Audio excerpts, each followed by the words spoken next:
D'être avec nous. Malin Björk, une présidente du Parlement européen anti-avortement. Comment réagissez-vous? Je trouve que c'est pas la première fois que la droite met une candidate ou un candidat surtout qui ont des positions anti-avortement.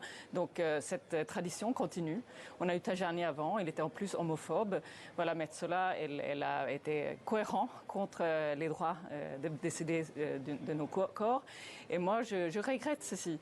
Je pense qu'on a suffisamment montré comme les droits des femmes sont des droits humains, le droit de disposer de nos corps, de décider librement sur notre sexualité et sur la reproduction, c'est fondamental pour les droits des femmes.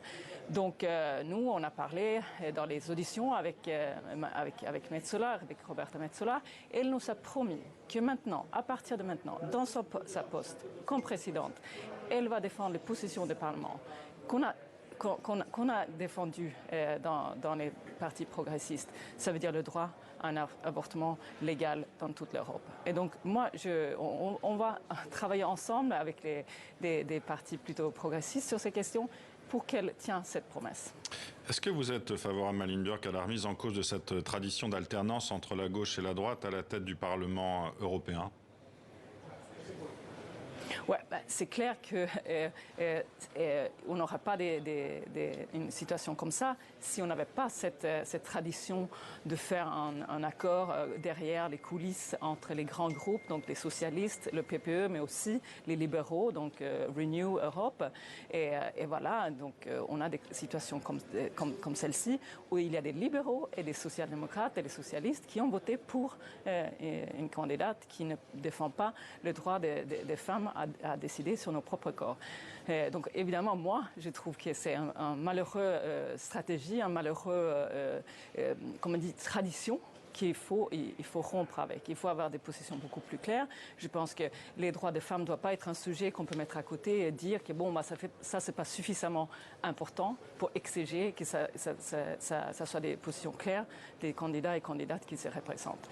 Après, comme j'ai dit, moi, j'espère que Roberta Metsola tient ses promesses, qu'il défendra les droits qu'on a votés ici au Parlement. On s'est battu fort pour avoir ces positions progressistes au sein du Parlement européen. On ne va pas les lâcher maintenant.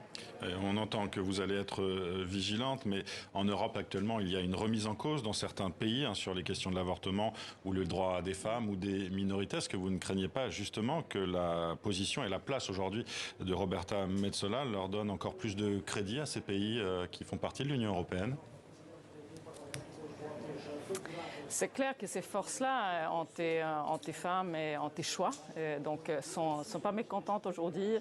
J'espère que c'est notre travail. Là, sur le coup, j'espère que les socialistes et les libéraux au niveau du Parlement, mais aussi au niveau des pays membres, vont se mobiliser pour pas laisser cette question filer sur le côté. Les droits des femmes et les droits de nos corps, ça doit être au centre du débat politique.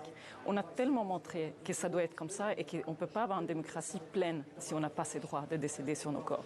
Et voilà la grande bataille en Pologne pour les droits d'avortement et les droits des femmes sont liés au combat pour la démocratie et l'état de droit en Pologne. Et c'est à nous de faire ces liens. Donc voilà, évidemment qu'une présidence PPE, si elle sera trop faible sur ces questions, on ne voit pas une bonne signe. Merci.